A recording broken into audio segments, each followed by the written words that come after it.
Beliau menanyakan progres tentang pertanian secara umum, mulai dari pangan, hortikultura, peternakan, dan perkebunan.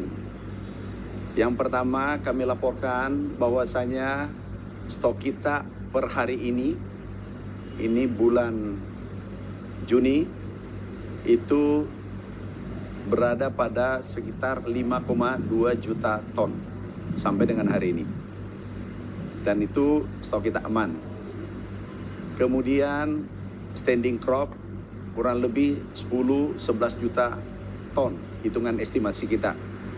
Kemudian beras di hotel, rumah, restoran itu kurang lebih 12,5 juta ton. Artinya dengan cadangan ini tiga-tiganya itu bisa 10-11 bulan ke depan. Kalau anggaplah yang terendah adalah 10 bulan ke depan, artinya sampai dengan bulan April. Juli sampai April itu 10 bulan ke depan. Itu cukup, sedangkan bulan Maret itu sudah panen puncak. Jadi dampak El Nino Godzilla sebagaimana disampaikan oleh BMKG, insya Allah itu bisa kita mitigasi risikonya. Kita sudah membangun embung, kemudian irigasi pompa, kemudian sumur dalam, kemudian pompanisasi, optimalisasi lahan, yaitu lahan rawa yang biasanya panen 1 kali jadi 2 kali dan 3 kali. Kemudian cetak sawah kita lanjutkan. Ini semua bisa memitigasi resiko. Sekali lagi, insya Allah untuk pangan aman. Kemudian peternakan, ada ayam, telur, harga telur turun. Harga ayam. Kami mengumpulkan peternak-peternak untuk ayam dan telur. Kami kumpulkan, kami diskusi, kemudian memberikan beberapa solusi. Yang pertama adalah kami langsung telepon Kepala BGN, menyampaikan kalau bisa dalam 1 minggu biasanya konsumsi telur 1 kali bisa menjadi 3 kali termasuk ayam, sehingga harga mulai merangkak naik. Dan itu kita sepakati semua. Kemudian hortikultura, kita melakukan percepatan tanam bawang putih. Kemudian masuk perkebunan, kita hilirisasi. Kami bersama teman-teman semua, bersama BUMN Pangan, kita melakukan akselerasi hilirisasi dan tanam kakao, kopi, mente, kelapa, dan tebu. Kami sudah lakukan bersama teman-teman di 2025, kita lanjutkan 2026 dan 2027. Total luasan untuk petani itu adalah 870.000 hektar, termasuk tanah Papua, seluruh kabupaten di Papua. Kemarin saudara-saudara kita datang, ada 200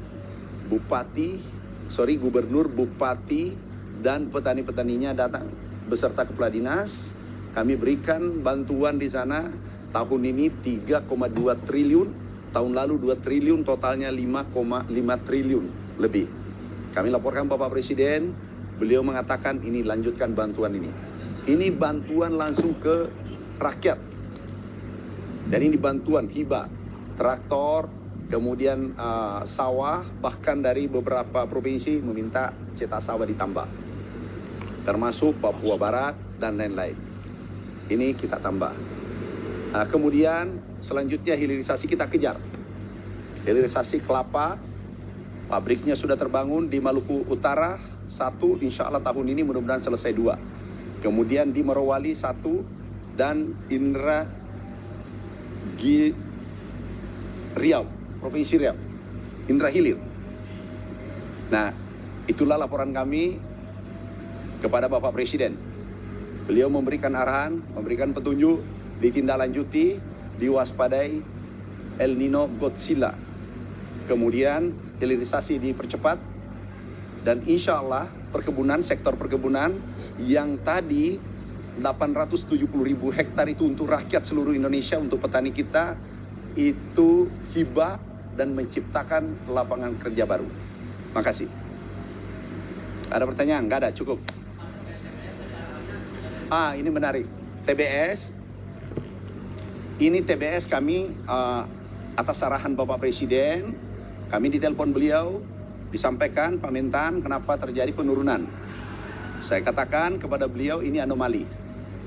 Kami kumpulkan pelaku usaha seluruh Indonesia, mewakili kurang lebih 700-an berkumpul, kemudian total PKS itu ada 1.900. Nah ini anomali, harga CPO dunia naik, dolar menguat kurang lebih 10%, harga CPO naik, tetapi harga TBS turun. Ini tidak masuk akal. Sama dengan kejadiannya dengan minyak goreng. Nah ini kami minta jangan bermain-main, jangan korbankan rakyat. Ada petani plasma itu 15 juta, dengan seluruh keluarganya diperkirakan 30 juta.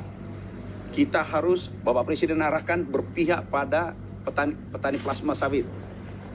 Dari 1.900 ada 274. 274 ini belum menaikkan, minggu lalu belum menaikkan, minggu lalu, sekarang sudah menaikkan.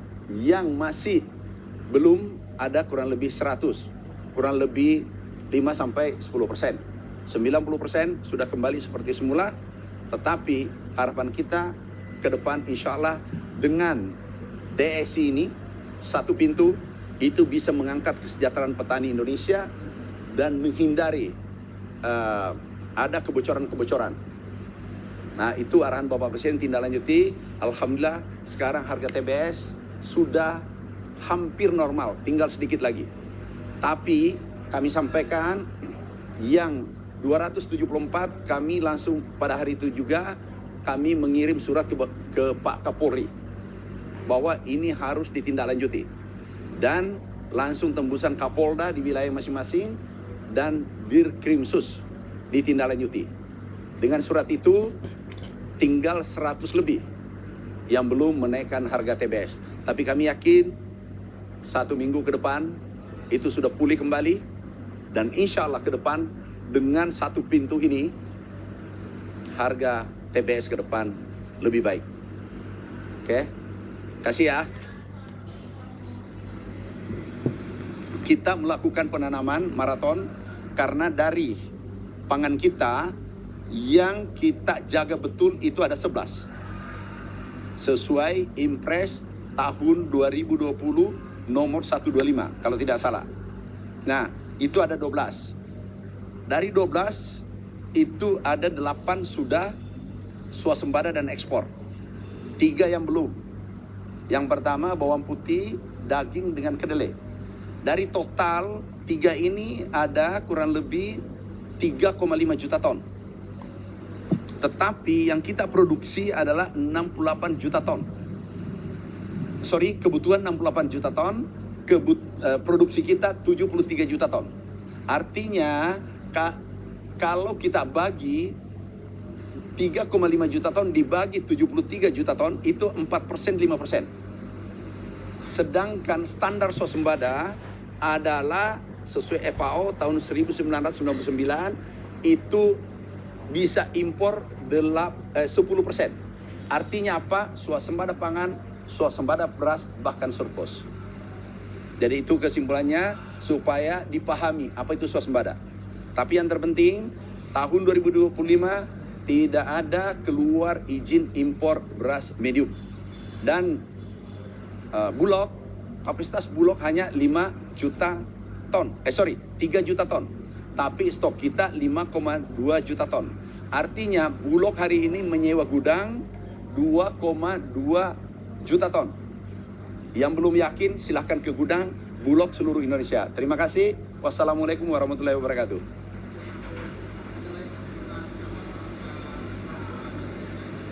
Gimana? Apa? Kedelai? Kenapa tuh? Dekat-dekat sini. Anda supaya ketemu juga. Oke, jadi kami minta, ini Amerika, Iran dan Israel. Dampak ini pasti ada, tetapi dampak positifnya itu kita manfaatkan dengan baik. Contoh, ekspor kita naik. Terakhir, kita peningkatan ekspor kita sektor pertanian 166 triliun. Impor kita turun 41 triliun karena kita tidak impor beras. Oke. Kemudian ada impor katakanlah kedelai kan. Nah, kedelai aku minta kepada pengusaha jangan mengambil keuntungan berlebihan. Kenapa? Anda tolong ada rasa empati, ada rasa peduli pada saudara-saudara kita karena selama ini impor kami tidak persulit. Tetapi kami janji mereka, tetapi mereka baik. Kami janji kalau ada yang menaikkan semena-mena, aku pastikan izin impornya tidak keluar untuk tahun berikutnya. Dan itu kami yang tanggung jawab. Jadi kami ingin supaya tenang, pangan tersedia, dan satu lagi, beras bukan lagi penyumbang inflasi utama. Ini sudah 2 tahun berturut-turut. Ini disampaikan oleh Pak Mendagri. Makasih. Wassalamualaikum warahmatullahi wabarakatuh.